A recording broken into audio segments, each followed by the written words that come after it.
Faculty Connect is where everything lies. And if you scroll all the way to the bottom, right here, Faculty Scholarship Development is where all the folders are for CEU.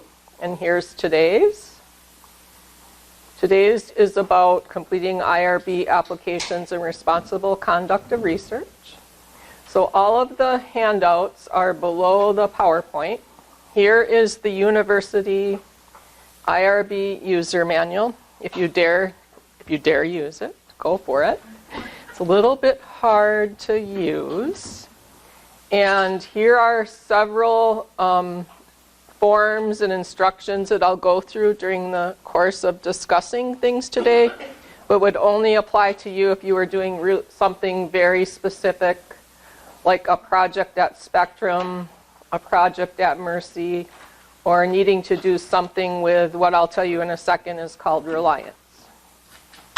And then down here, I have some wonderful students right now that I'm working with Marie Vanderkoy that have allowed us to use their products as exemplars. And so we have down here a couple IRB protocol and a data item list as exemplars of uploads into the platform that are required for certain things that you're doing. So this is the PowerPoint I was talking about this morning. And even while I was sitting in that meeting this morning, someone asked me a question that I know is a glitch in the new platform. So when the universities everywhere, and at Spectrum too, they've purchased IRB Manager, but then you have to build it and tailor it to fit your need. And that's what our HRRC IRB staff, Ben Vespers, has been doing all summer. But I think everybody knows when you build platforms, they have glitches, right? So every day I find out about a glitch or I find out about something new. And Becky and I were both what they call alpha testers, where we went on the site months ago and started using it to help them work those out. But some things you don't do all of the time in a system, and so we're still working out glitches, and he's been very good about fixing it. And that's why this self-structured PowerPoint keeps changing, because then he'll fix something, right? It's wonderful, actually. And he's very responsive. So I worked on this with both Becky, who's the current co-chair of the IRB, and then also Teresa Bacon-Bagley, because we felt like our area of work with healthcare is a little bit different than the rest of the university, because we have confidentiality, we have PHI, we have HIPAA, we have a lot of additional requirements that other people don't have to deal with in the university. And then I've had a couple of faculty, but several students use it as testers of a self-used IRB process. Like Andy used it a little bit, for example. And so I keep updating it with feedback I get from them. Like, for example, Mark Contreras, a grad student, told me I had some things labeled E and F, but really in the platform it was F and G. Sometimes it's simple things like that, where you can go and fix it. And then sometimes a word means something to me, but to no one else. And so I tried to make them be words that would be more meaningful to a broad audience of users. So this is kind of like what the IRB process can be like. You become bewildered and disoriented. You're perplexed. Everything is kind of unclear. It's confusing, a little bit unsure, and sometimes you get lost. And that is what I tell students is highly normal, and most faculty too when you go through it, because every single one of them, just like patient care, is highly individualized and tailored to what you're really doing. So that's kind of normal. Why not call it that?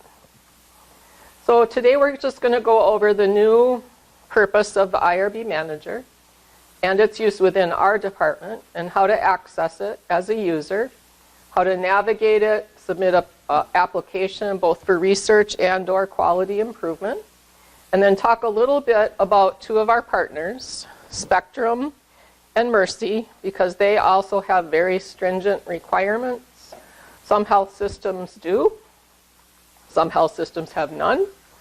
And so just like this whole process, it's a broad range of things we have to do. And then who to ask for help, which is probably the most important thing. I should have put that first. So we used to use IRB Net as the platform here at Grand Valley. And actually Spectrum Health and many other providers in the community have used IRB Manager for a long time. Like I've been a user on it for more than probably 10 or 15 years, I can't remember. But basically just like Blackboard, it's an electronic management system to submit, track, and store applications. So basically, it's like a file drawer, a virtual one though. So it does now house all the forms that you used to have to go and find on the website. And some of us were bad and we would save a form to our laptop and then use the old wrong form. So now that's all prevented. I love it. So that won't happen anymore because they can change a form and it's right built into the system. So that'll no longer happen. The conflict of interest declaration is also built right into the system with the form right there. And then uploading of your certificate. I don't know if you've had this experience, but I used to have to do it separately for each individual student. And now the system will house mine. I give it to them.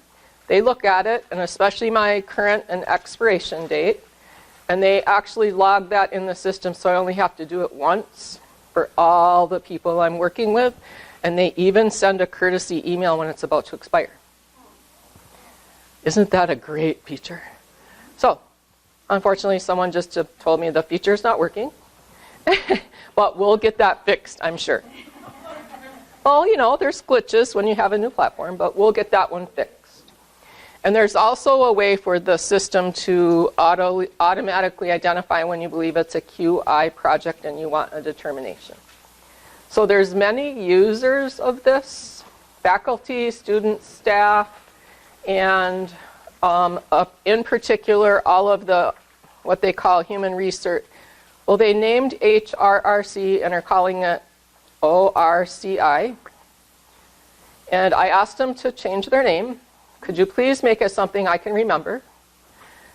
Please make it something people over 60 can remember, and make it simple, 3 letters, and why not call it IRB? So that's under consideration right now, because who can remember all these acronyms? I can't even remember H. Yeah. No, that's what that department's calling this process instead of HRRC. Yeah. That's under consideration just to help all of us, because I can't even remember HRRC. I don't know about all of you. I've never had an IRB process called that before. So this is basically how you access IRB Manager. So if you have your laptop with you right now, you can actually do it by going to that access link, gvsu.my.irbmanager.com/, and then that takes you to this actual login site. So the confusing part about the login site is there's a click here and a click there. Without this red arrow, would you be wondering, where do I click, right? There's 2 click here's on the page, right? Aren't there? See right here? Yep. Click here. I don't have a pointer. And click down here. So that's because if you're like me, like I get to pages like that, and I don't know if anyone else does this, but I don't read all those little words. I just want to know where to click. Does anyone else have that behavior? You know, yeah, right. It's human behavior. You just want to know where to click so you can go. But that's why we embedded red arrows into this whole training platform to direct people better with what they have to use and know what to do. So, where you log in using your credentials is right there. And that'll get you to the platform. And then once you do that, you'll be prompted to enter your information here. And if you've never been in there before, then this little box in the lower left corner there will pop up like for me, I'm in already for a long time I've been in, and I only see this. Like Andy, have you done that stuff yet? Okay. If anybody else has done that, you'll just see this. If you've never been in there and it's the first time, you'll get that little box. And then if you want, it's up to you, but it will save you a lot of time if you just go ahead and upload your current IRB training certificate. In a second, I'll review what you're able to upload into that section. Jean, are you trying to use your iPad? Because I don't believe it is not functional yet. It's on the to-do list. That's why I was having trouble. Yes. So sometimes, so that's for all people within GVSU. All students, staff, and faculty have a GVSU ID, right? But sometimes we have on projects non-GVSU users. And so, for example, on a Spectrum Health project that a student's doing, I think, Dr. Conrad, you're the faculty advisor, and who's the other people on the team, but they are required to upload the member at Spectrum that is on their team into this platform, because Spectrum requires that. And we always have to meet the highest standard of whoever we're doing a project with, even though some people might have lower standards. You always have to meet the highest standard. So sometimes you'll have a non-GVSU staff faculty, or basically they don't have a GVSU ID, and this is the process by which you do it. They can also have their training certificate uploaded, which is wonderful. Once you complete this step in the lower left corner, you'll never see that little box again. You'll be automatically in the system. So once you get in there, and you know I love dashboards, they built this in dashboard format so that, and I apologize because my dashboard's a little bit more complex than yours will ever be, but that was where we took some screenshots.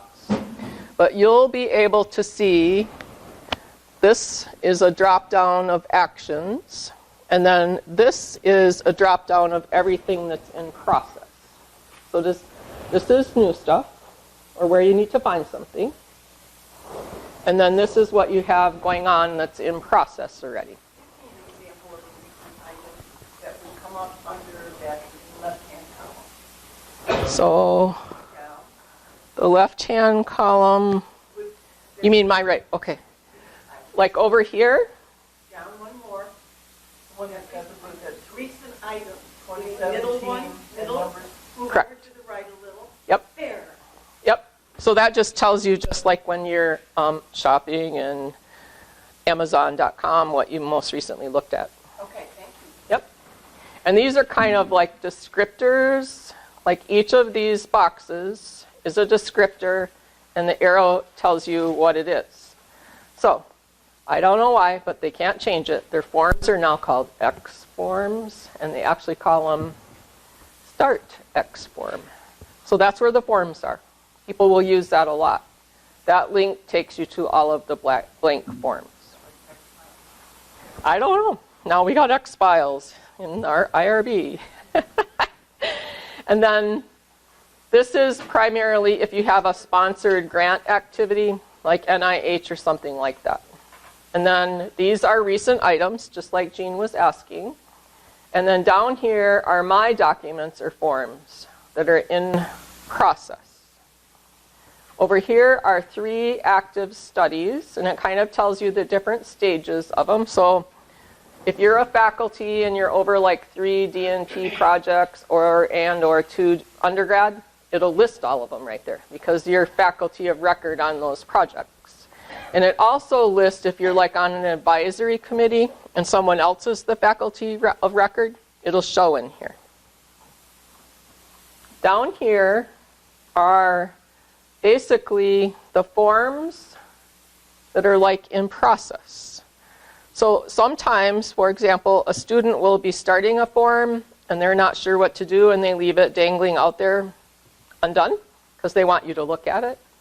And that's where you'll see that in your queue.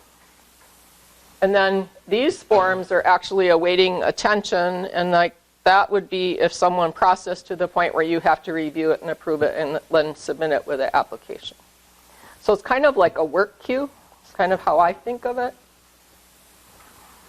Down here are events. So those are all in process. Like here, the green means good, just like most dashboards. So those are already in process. So on this dashboard, there's 6 in process. 1 closure, 1 continuing review, and 4 submissions. But that's all been processed already. They didn't show the color if there's something to be processed, because there's a special color if they're reviewing it right now at their end in HRRC. So what is the red, the blue, you said they're all viewed now? Here? No, yeah, there. I mean, what is that? So on this view right here, but there's many more actions that can be listed here. It's things that are in process. Okay. So if I sent last week 4 student projects to the IRB for review, I have a link that says 4 being reviewed by the IRB. It kind of shows you the process it's in. It'll tell you, because notices come out now 2 months before your IRB expires, and it will show you that in 2 months you have a project expiration. Anyways, renew it or close it, one or the other. And then on the bottom, it just lists the various different projects by name, because that helps, especially for me. You can click right here on an active link, and it'll take you to the project.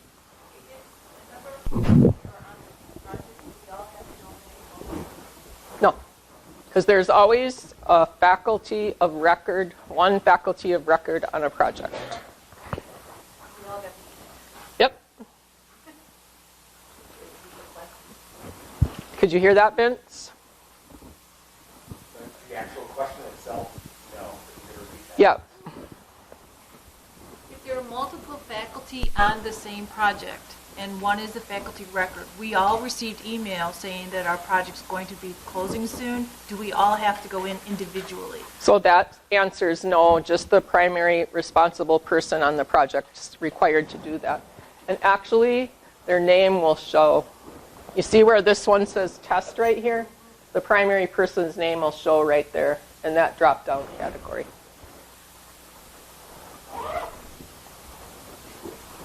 Are active projects in the old system being moved to this system?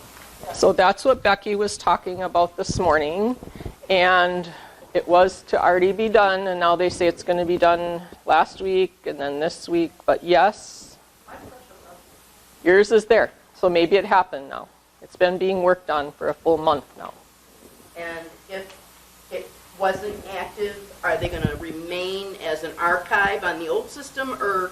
They're going to archive them on the new, they say. But I haven't seen any of that yet, and I don't know if, Deb, yours showed up by the right date, but he transferred a couple of mine to practice, and they came out 2099 expiration date. Okay, so luckily they're all coming out with the same bad date, so he can eventually, I told him about that bad date already, and he's going to pull all those off once it's all transferred and figure that out, because that looks like it's... I did, yeah. It's just not true. You won't like it if something happens. So if I want to make changes on this, I'm not able to do that? Yep, I'll show you. We'll get to that whole page. Oh. Can I ask you a question, and maybe premature? Do we still follow the same process that we open it and then the students complete the forms and everything like we've done in the prior version? So I made a whole training point, step by step on that we'll get to, and that's okay. These are like, how do I do it questions.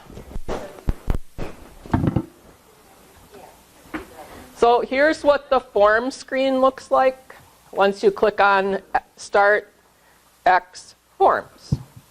And I listed down here what the real words, common words of each form meant. So basically, we will mostly use probably HRRC for exempt expedited full board review, because even the QI projects go into that form.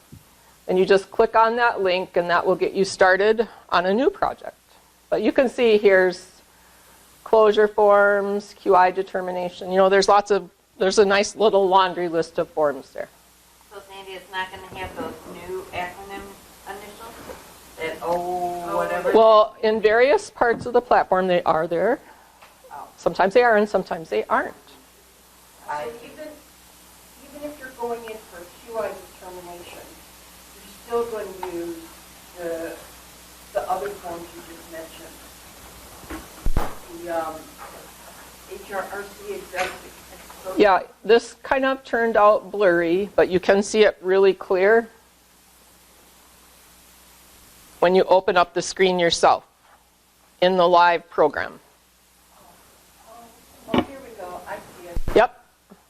It's just that the descriptors they wrote over there, for them meant something, but for like Teresa Bacon, Bagley, and I, it didn't mean anything, and so that's why we added extra little boxes to explain it better.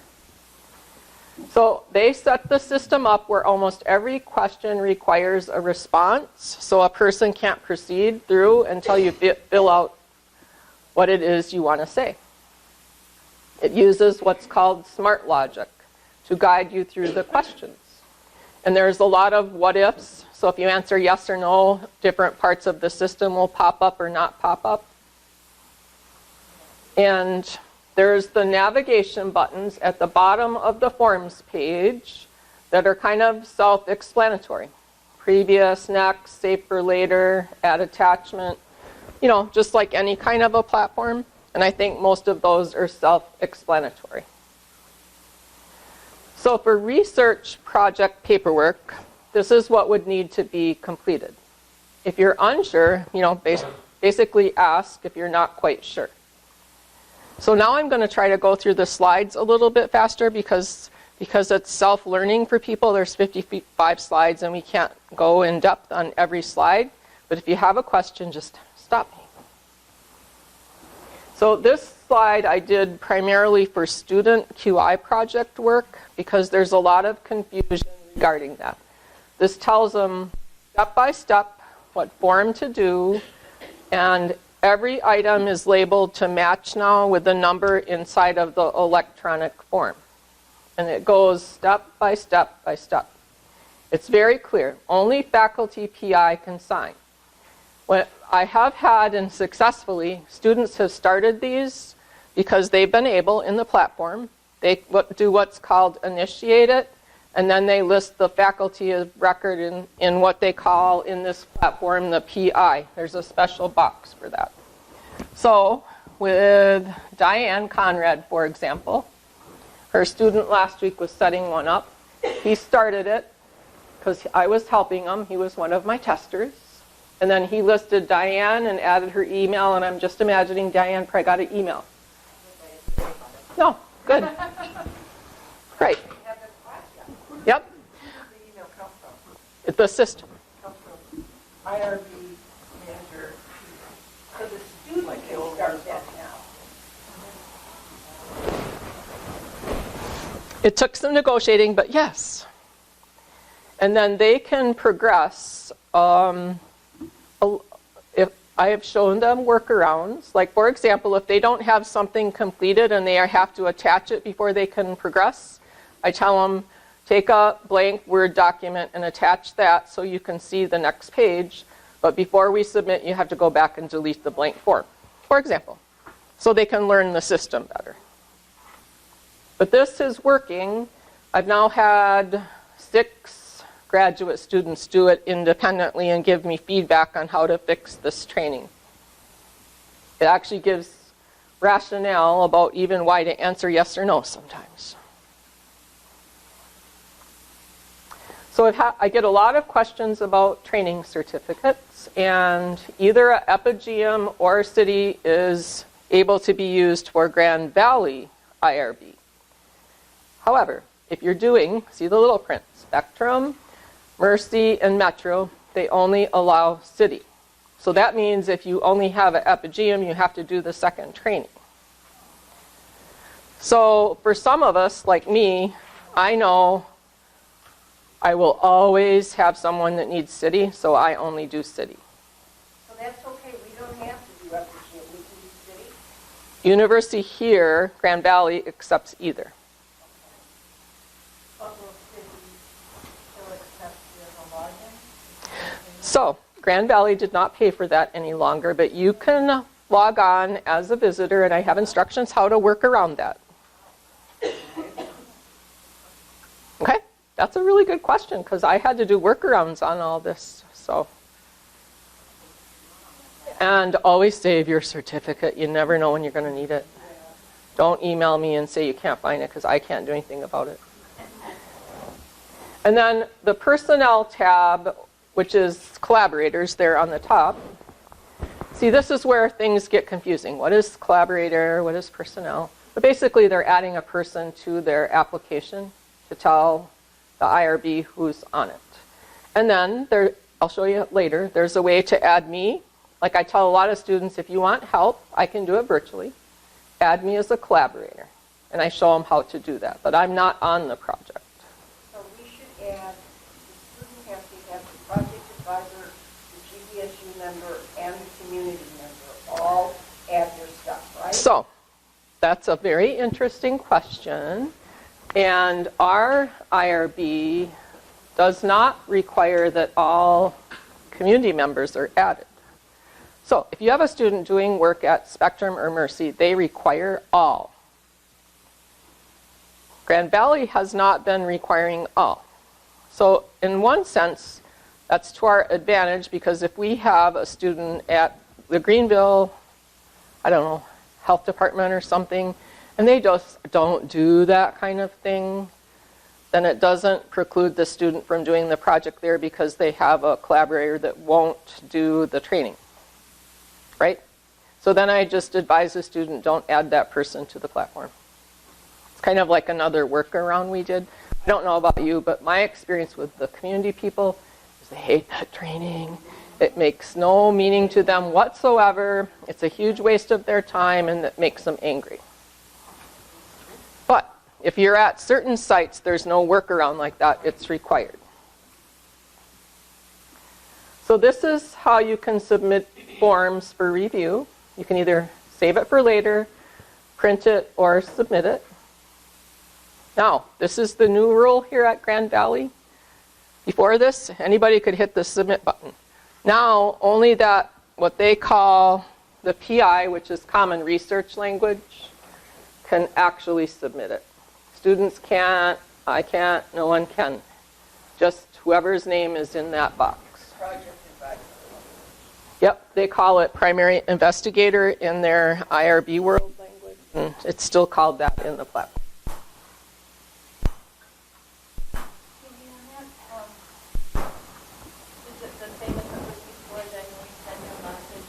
No.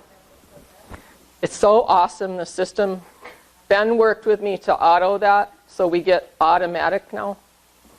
The system will automatically do that. So as soon as you hit submit, the system will generate to me in my work queue, you have a document to review and approve. I love it. So we'll get that too. No, but that's me. Yeah. Like if Cindy's on your project and she's the PI and you're second and she submits it, you'll get an email saying Cindy submitted this. But you don't have to take any action. For me, I have to take action and review and approve it. That's a great question too. So there are also renewal, change in protocol, unanticipated problem, and closure forms in that Start X form drop-down thing. So this is what they call, you want to keep doing it in your IRB's expiring form. It's not intuitive what all that means, but that's what that means. I know someone had to do it because Sue Martin, yeah, she had to do one already. That was challenging because that was like day 1 or 2, the system was new. We're way ahead of the rest of the university doing all of this. So. No, that's for real research. When That, examinations, once they send you a letter, you should be fine. So this screenshot was taken and it was in the list of forms. And like when I go back, it's not there today. Yeah. I don't know why. I have to ask. It's on my ask, why does this look different today than it did last week list?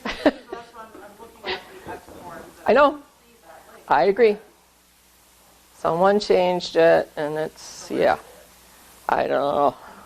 That's why I have to like update this so often right now. And some things get changed and I don't know till I go to use it.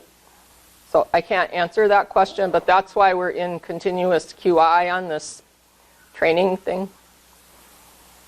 Same thing here, change in approved protocol.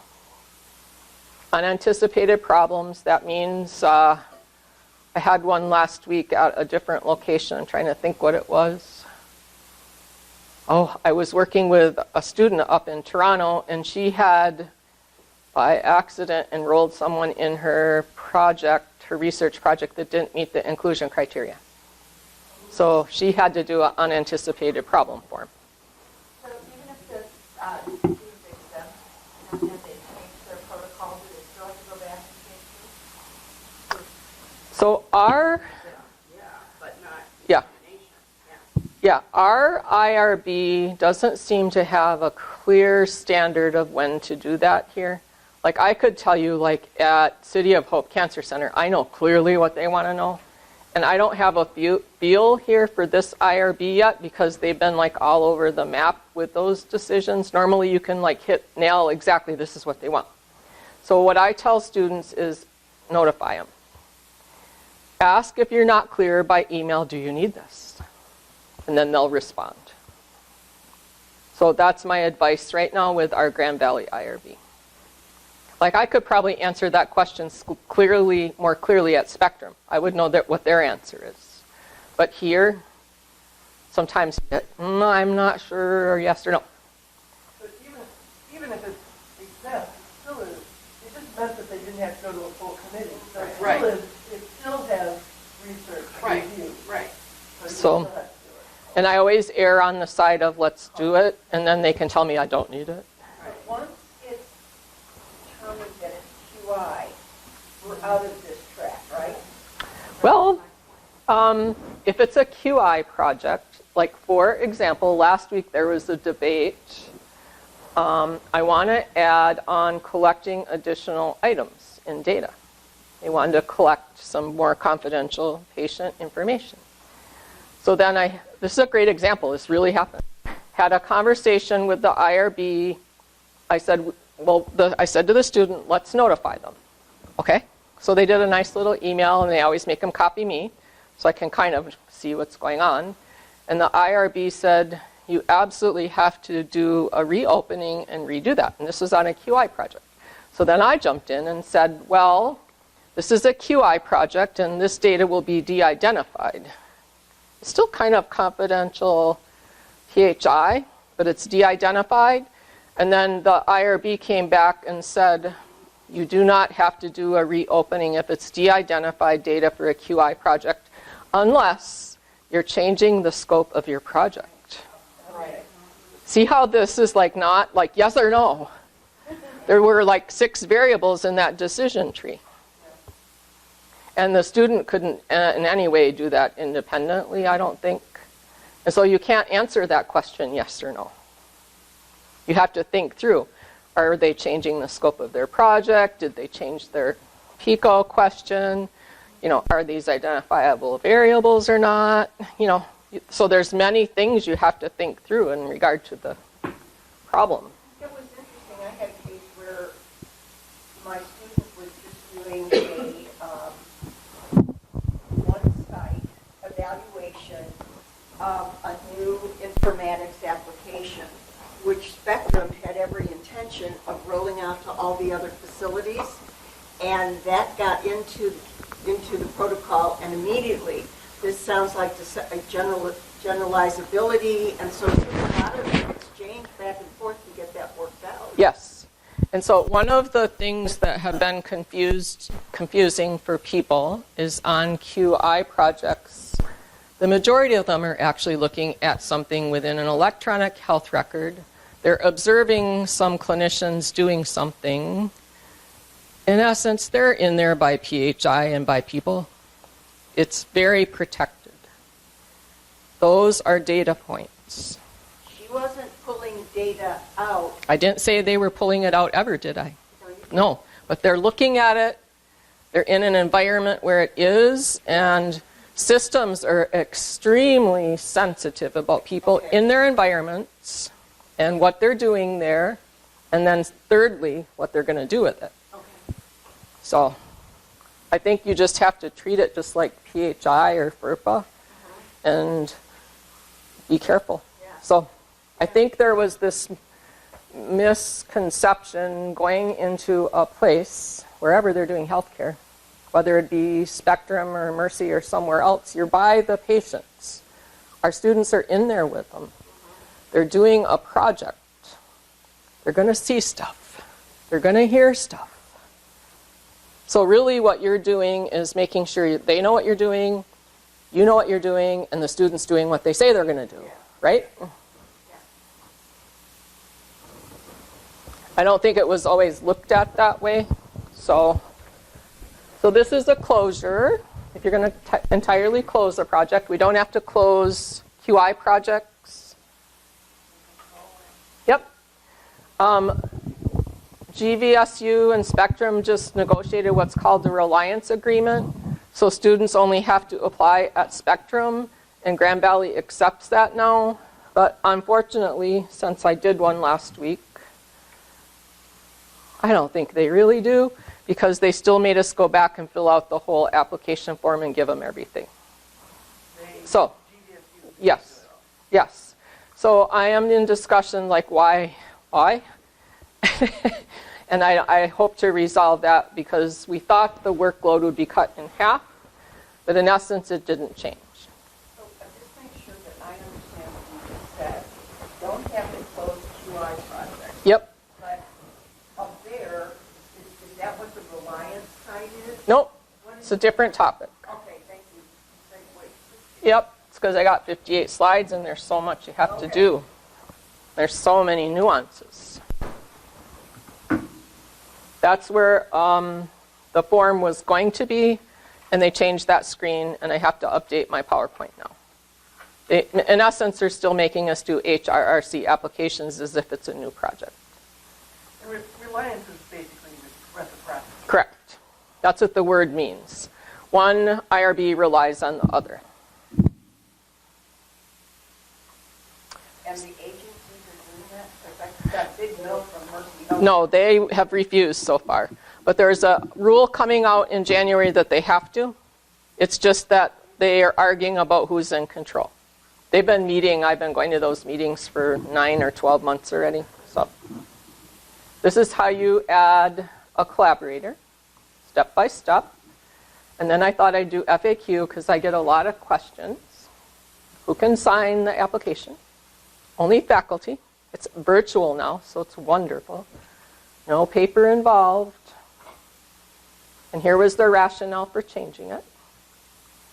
Who do you list as personnel? We were just discussing that. Everybody that's on the project, or just the GVSU people. And there's no one way or the other way with that answer. You have to think through that. They did add a nice little box, is this a student project now, within the system, which helps me. Otherwise I'd be thinking you were doing this project. Now I have this little box. Oh, it's a student project. That really helped me a lot. What training certificates required? How do you get to Epigem? How do you get to City, like I was talking about a minute ago? It's all in here. And then, is it a research project or QI? This, again, you can't answer yes or no. You got to do all the details about what's going on, how it's being done. So this is kind of a really nice, this just came out not too long ago, which I think is very practical, like at the undergrad level even, for them to try to understand what qualifies as research, what qualifies as QI. And then here's a head-to-head right from the website. It's very, very helpful, I feel, in common language. And then sometimes I get even graduate students, they haven't thought about, does my location in Traverse City have an IRB? They kind of have to know that about where they're doing their project. That is really, really key, whether they're grad or undergrad student. So I'm not going to go into this very deep, but Spectrum, IRB, and Mercy have very specific requirements that you have to attend to if you have a student doing a project there. They actually do credentialing at Spectrum to make sure people are qualified, which is what we do already, but they haven't accepted our responsible conduct of research yet. To meet that qualification, I'm still trying to negotiate that. And these are all those attachments in there. And even though they use IRB Manager, it is a different platform, affiliated specifically with their institution. It does look a lot the same. Yep. So those are all the step-by-steps for Spectrum. And that's the contact that helps me with everything.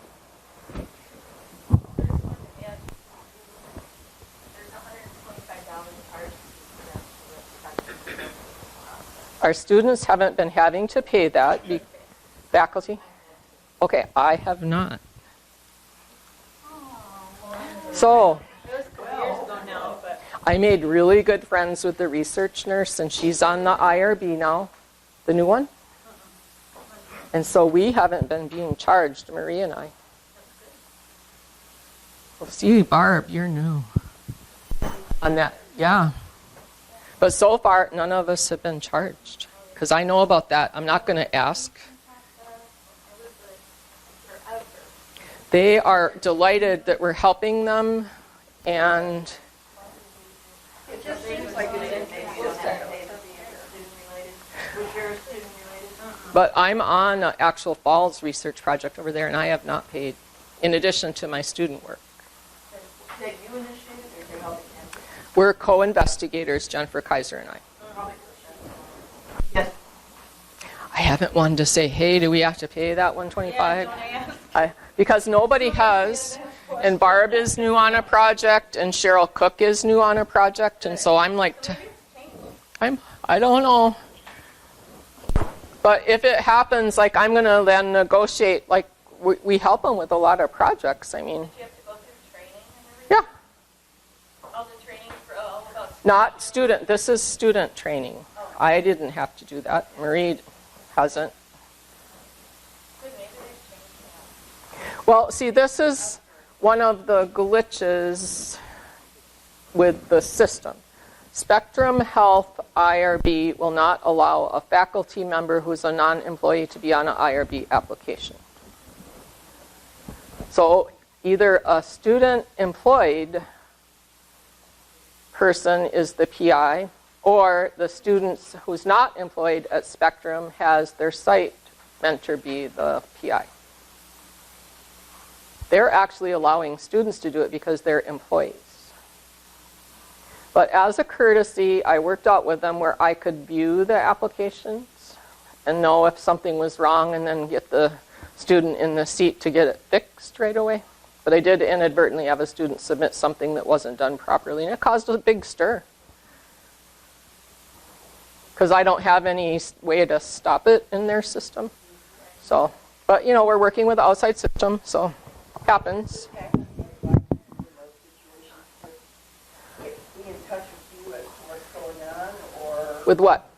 Well, okay, so for GPSU, we are project advisors and we have to submit the PI. But at Spectrum, the student can be the PI, or the community member who's employed by Spectrum can be the PI. So where does the faculty role fall in there, if at all? Well, you're asking me what I tell my students is I'm still in charge. Yeah. You're still in charge. Okay. And responsible, your name's going on it. My name is going on it, so I'm still responsible. I know their research nurse understands that, but it's their system issue, and we're just a very small part of their system that they're not going to address. So you need to have exceptional communication with those students. Yeah. So something that you don't know about is going on.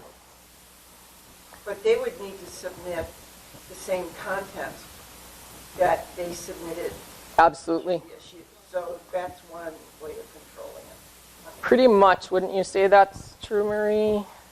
It's a little different in the Spectrum site, but pretty much close, yeah. You do not even sign it at Spectrum. I can't do anything in their system as the faculty advisor. You can't do anything in the system. How can you see what I made those students come in my office, bring their laptops. I looked at their stuff, and I told them, you cannot submit until you do that. How else? I had no other way of knowing. Now, most of these forms can be complete, they can do a Word document Yep. and then upload that, cut and paste that. No. Yes. Cut and paste now, mostly. Okay. So if they do their Word document and you approve that, then they can cut and paste that into the thing. Like the protocol. Correct. So, yeah. But I still have them come so I can eyeball it. It's very easy for a student to inadvertently put an inappropriate thing in one of these platforms. It happens almost 100% of the student time. Because it's just not their fault. It's not, I don't know. They're students. They're new. Yeah, and they're not that detail oriented. But that's what I do. I actually eyeball it, Jean, on their laptop because I can't open it. And then Mercy system is like this. They have a QI committee, separate from their IRB that actually reviews our QI projects. And so there's a form, and that's what you do with it. This is how you get help. I listed helplines for Grand Valley, how to get assistance. And then I tell students I can always be a collaborator if you want me to see your Grand Valley platform virtually. So we're still having very, very good processing time, 1 or 0 days with Grand Valley IRB QI projects. Exempts have been taking less than a week. Like a year ago, it was 3 to 6 weeks. So their processing time has improved significantly. So like I said, this will be updated constantly, and then Carol and I will update KCON Connect with the newest every time we update it. That's how we're working. We're constantly fixing glitches, if you have one. Here are all the forms to do Spectrum and Mercy. And like I said, like what we provided is an example. Like a lot of students, for example, get confused about what is a protocol, because I just tell them protocol is just like a procedure, how to insert a urinary catheter step by step. But they get like very, very confused about that. I don't know where it's saved. Where? Open up your E. And if you go your arrow, go your download arrow, it should be open Oh, at the top. yep. And there you go. Okay, so really one of the big issues is figuring out how to write a protocol. So I put out here a nice template that Jennifer Kaiser helped me with, and Maria and I have worked through this with multiple students now, getting questions back and forth, so that we feel like we have step by step what they're doing. They clarified identified or de-identified, where it's going to be obtained from, exactly what time period they're obtaining it for, what they're going to do with it, what their variables are, and what the end product is. But you can see this one's nice and clean, but this one went through like in less than a week at Spectrum IRB, and they can be a challenge to interact with. So this one, I thought this one works. I'll use this as an exemplar for a protocol. But basically, it is a very detailed step-by-step. And then both their IRB and our IRB require a list of all the data items that are going to be collected. every single data item as an upload. They also require all tools, surveys, if you're writing them yourself, or if they're already published surveys, be uploaded in the Grand Valley platform. Basically, they want to see what data you're collecting. A lot of the students, I know I get that question a lot, they ask about who are your subjects. It's one of the questions in all IRB platforms. And they truly don't think about anyone other. They say, well, I don't have any subjects, because they're not intervening on a patient. So then I had to say, well, are you really looking at the electronic health record?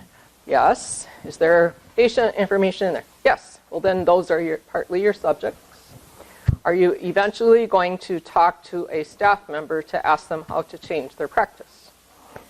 Yes. Those are also your subjects. So most of the student projects at all levels seem to have 2 subject pools if they have a project that's going to IRB.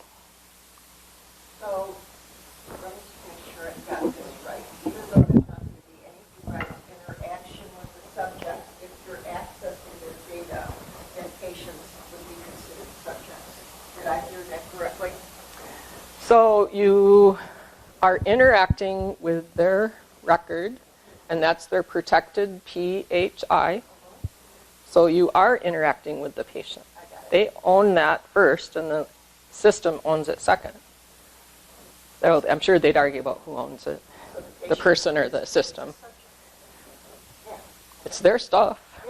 We're just guests doing something in their environment, and we have to respect that. Okay. Yes. Normally for the DNC projects or in the past, what we had done was do the IRB approval after proposal so that they had a pretty clear idea what their clinical question was and their procedures and everything else. However, now, and rightly so, if they're trying to get baseline data in their organizational assessment, you've been having them get their IRB before they get to proposal. So student B had said, can you look at my form yet, or my interview form? And I said, you haven't got past prospectus yet. I don't even know what your question is. How can I critique your form? He didn't bother to tell me that this was for the IRB submission. So, but my point being is that so they're uploading these into the IRB when they're not even that far down the road yet. Do they have to then do an amendment, when they finally do get their proposal done and they actually do have a refined questionnaire tool, name that to them, that that they're actually using, then I assume then they have to go back in and revise that. So far, because we advise, me and my shadow, advise, like the majority of the students kind of know. You'd be shocked what they kind of know when they're starting their project. And so they've been able to make a pretty detailed list. And like only 1 out of 10 students, for example, had to have new variables. So they're listing a broad list of items. You can't collect more, but you can collect less, is what I tell them. So they usually have a pretty thorough laundry list of items submitted to the IRB. And only 1 out of 10 times I had a student collecting more data, because the ones I'm working with are simultaneously doing lit review and org assessment. So they have an idea of factors or problems that may be out there. So they kind of know the items. And not just tools, but this is a non-tool list. This student also had 2 other tools, I think, besides these variables. So, but that's what they want for the admission, and my point is that they may not actually be using those tools or adding Correct. others later. Do they have to go back in and do a revision then, or a addendum or whatever one of these forms? So you have to think through that. If they're changing what they thought their project was about, like you either call it a PICO question or a research question, then the IRB likes to be informed. If you're not, then you don't have to. Can I ask a It could So- be a question of whether it becomes a new project too, though. It could be. I mean, That's different. You may be in a situation where it has become a new project. With in new which case, questions, yep.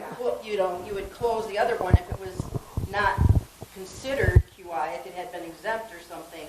If it was QI, it's still QI, but it could very well end up being a new project. And that's the other part of this determination issue you have to think about. I think my question follows on yours, Cindy. It's almost like you're taking two projects through the IRB. The first project is my proposal for how I'm going to do an assessment. Once the assessment's done, then I'm going to formulate how I'm going to do the project. Is that right? That's my question. I think that's what you were saying.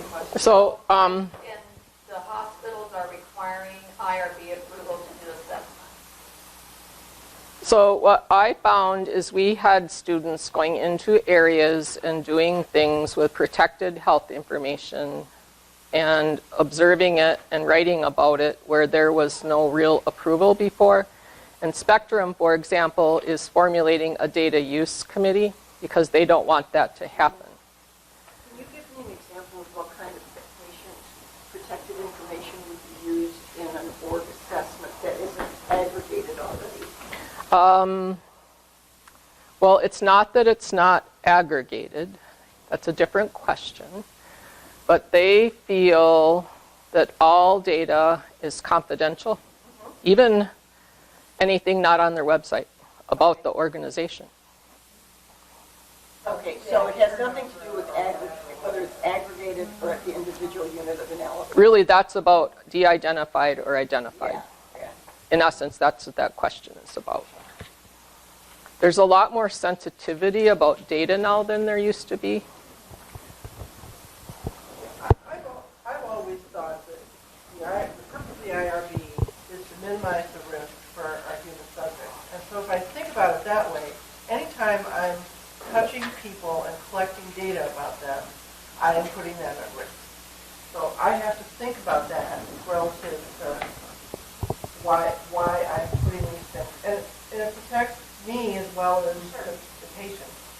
And I learned that way back when at Bronson, when we were having, in the mid-'80s, when all of a sudden we were looking at HIV and people were not getting insurance if it got out. And Arb Erlandson, who was the microbiologist, he kept saying, it's a need to know. And, you look at a record and they have PCP listed on there, and all of a sudden a guy has HIV. Even though you didn't need to know that, you were doing something else. So you're putting people at risk every time you're looking at their data.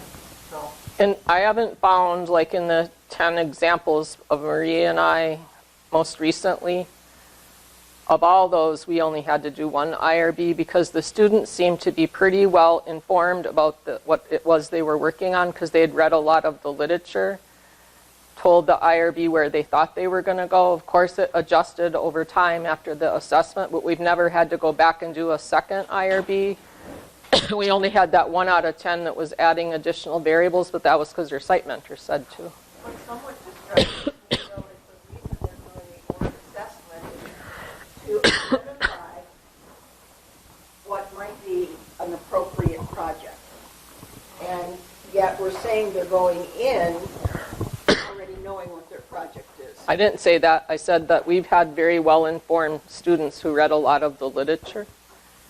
Yeah, but they know the patient population they want to deal with, et cetera, and it's that setting it up so that the student is determining the project and it is not necessarily relevant to what the agency needs. I don't feel so. Do you, Marie? And I think in the past, maybe we were, I'm thinking about students, we were using some of that data, but we weren't going to the IRB first. It wasn't wrong. It was 10% of the time, but our students are still using protected health information, de-identified for that org assessment to identify the problem. So it feels right to me that the IRB needs to say, yes, go forward. And I felt like we've had pretty fairly informed students at the prospectus level, where they knew a lot of good bunch of literature about the concept. Ask a stupid question then. Why are we whether that'll fit in? No. A lot of times I think the organization was doing things that weren't evidence-based. Okay. And that was very enlightening to them. Very enlightening. So, one of the things that with the organizational assessment, I'm telling the students if it isn't on their public website, then technically it's their protected data. So some of the things that might include would be if they're doing an organizational assessment, you can do a staff intervention, and turnover rates is part of their issue. Turnover rates is protected data of the organization. So technically, but I don't see any of that in here. Do you see what I mean? It's just an example of one project. But that's what should be in there if that's what they're looking at. So Yeah. it could be organizational data. Like falls, aggregate falls, yeah. Well, I'm thinking about organizational turnover rates, salaries, Hugely protected. hugely protected data that because they're doing this on a systems level, we're asking them to look at the macro to the micro system for the organizational assessment. And to get at some of that data is not public knowledge. Yeah. So that's where I can see what we need an IRB for that. However, you're exactly right, Jean. We just still don't want a project looking for an organization either.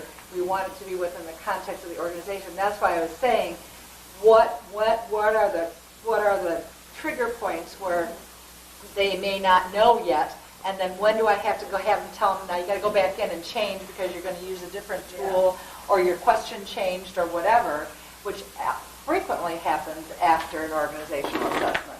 The clinical question changes.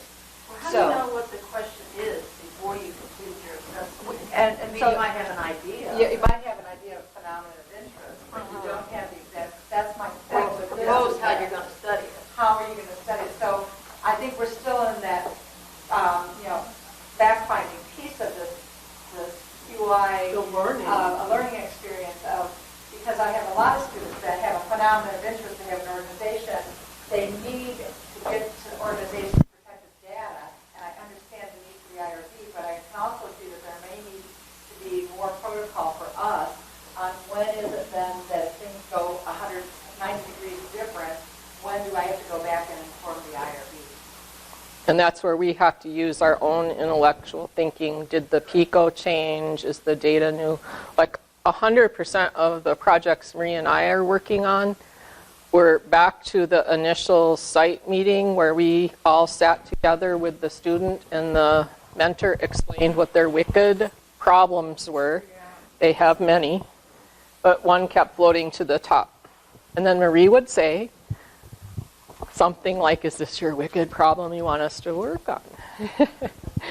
It's Keeping you up at night. Yep, that's what she would say. What's keeping you up at night? But a lot of times, that doesn't happen all the time in every organization. I have a student right now that thought she was going to be working on her diabetes issues when it came up. Now she's a heart failure. Absolutely. Yep. So again, that would, for me, that would need to look, have a different Yep. position. Yep, because the questions change. Yep. So another question, if you did city a long time ago, but that expired and I did FGM, now do I have to go back and redo the original city, or can it be a Only if you're at a site that requires it, like me. Unfortunately, yes. That's why I personally only do that one, because that's gold standard everywhere. Can't you just renew? I mean, You can do a renewal. I can because I've had it before in the way yeah, back. it should be in the system. Even though it currently You should be able to, Okay. until someone calls you on The it. system should tell you when you log in. It won't anymore because Grand Valley no longer pays. Oh, it doesn't update when you are in the city system? Grand Valley no longer pays. I just found mine in there. Maybe. My thought was that it was a long term, it was in there in the system forever. Look. but- I got an email that your organization no longer participates. Yep, yep. But it would still let me find my own certificate of 20. Okay. That's what I Do you thought. have to pay to renew that? No, not if you use that workaround in the PowerPoint. Remind me how the slide 43 we're talking about student orientation, police pushback on the research office that they're doing that? Doing what? Completing the study or the application? So students are already required to upload into, just like their TB test with Warren. It's not quite working like we expect, but yes. And where are they being recorded? They are now receiving it in NUR 727, but it's being moved into 792 the first semester they take it, so that it'll be before they start anything. If the student start page was just like our start page. Correct.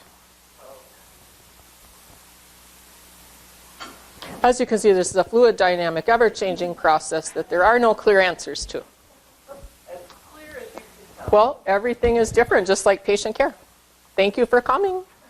I'll do the best help I can. It's a journey.